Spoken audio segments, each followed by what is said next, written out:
I am Lamont at Large, and today I'm at the Park Hill Cemetery in Columbus, Georgia, and I'm here to talk about the sad case of the Renegade. If you were a fan like how I was of early to late 80s and early 90s wrestling, you have your favorite wrestler. I have mine: Ravishing Rick Rude, Hulk Hogan, Ultimate Warrior, The Great Muta, so forth and so on. And some wrestlers come and some wrestlers go, but if you were a really big fan, particularly of WCW in the mid-90s, you might remember a wrestler by the name of the Renegade. The Renegade was played by a man by the name of Richard Wilson, who was commonly referred to by his friends as Rick. At the time that he was around in the early 90s, before he started wrestling to earn a living, he was an exotic dancer. Hey, you have the size, you got the looks, whatever. You make $1 whichever way you see fit. So Rick was looking at TV to watch wrestling and says, I could do that. I got the looks, I got the brawn. Why not give it a try? So he seeks out a famed wrestling coach, also former wrestler Killer Kowalski. They link up. Kowalski sees some potential in this guy, so he takes him on, and they start working on the ring work, practicing moves, start wrestling on some circuits, and eventually he catches the eye of the WCW. Now, at the time when he signed with WCW, they were basically signing up all the old WWE superstars: Hulk Hogan, Big Boss Man, Earthquake, Macho Man Randy Savage. And this was a time when the WWE started developing new superstars to replace the older ones like The Rock, Stone Cold Steve Austin, and Triple H. He signs with the WCW, but there's only one thing about that. See, at the time, WCW, they were trying to sign the Ultimate Warrior, who at the time was not wrestling in the United States. He was basically semi-retired. Maybe he possibly got burnt out on the whole traveling and just wanted to relax. So that's when the WCW writers and character development team developed a character called the Renegade. Now, the Renegade was supposed to be basically Ultimate Warrior 2.0. He was bigger, badder, stronger, faster, so forth and so on. But as a wrestling fan, when you would see this guy, basically at the end of the day, he did not have Ultimate Warrior's charisma.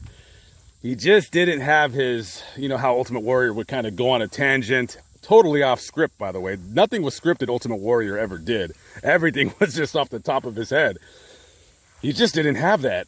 And at first, when he came into WCW, wrestling fans were digging him, but over the course of a few months, it started getting kind of tired, kind of old. Just wasn't the same. It was almost like, basically, he was an Ultimate Warrior ripoff. This is not upon the character of the man who played the character, the Renegade. This was just the writers who kind of trying a new gimmick, trying a new idea. And Rick was not very popular with the other wrestlers at the time in the WCW. You have a lot of guys who want to be wrestlers, who are looking for airtime, who are looking to, have their characters developed. And this guy with absolutely, basically no wrestling ability, has never wrestled as a kid, just kind of waltzes in and says, hey, I'm big and I got long hair like the Ultimate Warrior. And a lot of guys resented him for that. So for the first 3 months of his deal when he was with the WCW, things were good. He was beating everybody. He was undefeated. And then over the course of time, the character started falling kind of flat. Fans got tired of it. It just wasn't really sticking.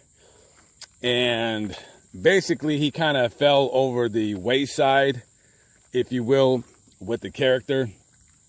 And around that time is when the Ultimate Warrior started in negotiations for a contract for the WCW, which he signed later that year while the Renegade was employed by them.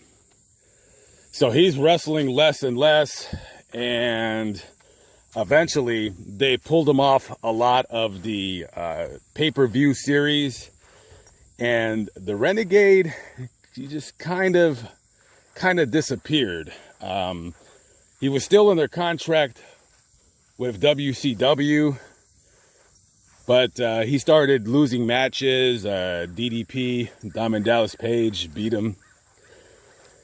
And it just wasn't the same. It's hard when you're a guy and you got a character developed like that. It's hard to break the mold out of that character. And towards the end of his contract, when he was no longer wrestling, he was basically the Ultimate Warrior light. And when I say the Ultimate Warrior light, they basically just had him around to do the stunts that the Ultimate Warrior wouldn't do. Ultimate Warrior, for how good he was in terms of his charisma, which is almost second to none, he wasn't the best technical wrestler. A lot of people didn't like wrestling the Ultimate Warrior because he would basically, you know, there's a way where you punch people where it doesn't really hurt them, but this guy was just a grunt. This guy would just he was so strong and so big. A lot of wrestlers hated wrestling this guy. So Rick Wilson, the Renegade, was just sent off to be Ultimate Warrior's stunt double. And after his contract was up, that was it. They didn't re-sign him, and he fell into a very deep, dark, and gloomy place in his mind. And just a few months after his contract ended with the WCW, Rick took his own life. A lot of his family and friends say that's to blame because of him not being able to get work and losing his job with the WCW. This is his grave right here. This is the Renegade, Richard Wilson, October 16th, 1965 to February 23rd, 1999. Beloved son, brother, friend, forever missed. So there he is right there. And, you know, some people can handle trials and tribulations in their lives better than others. And this guy, big guy, decent looking guy, I felt he could have easily found work with the WWE, but perhaps maybe they felt that he was too typecasted. I don't know. You know, to be so popular in wrestling where the whole world loves you for 6 months and then all of a sudden everything is kind of taken away from you, I can understand how horrible of a feeling that must be. Anyways, rest in peace to Richard Wilson. You know, a good wrestling character while it lasted. And, you know, listen, guys, if you're not a fan of wrestling, when I'm talking about the character, I'm not talking about the man's personality or character within himself. I'm talking about the character that the WCW wrote for him to play that just kind of fizzled out. All right, guys. It is hot and it is humid. I am out of here. I'll catch up with you on the next vlog. Peace out.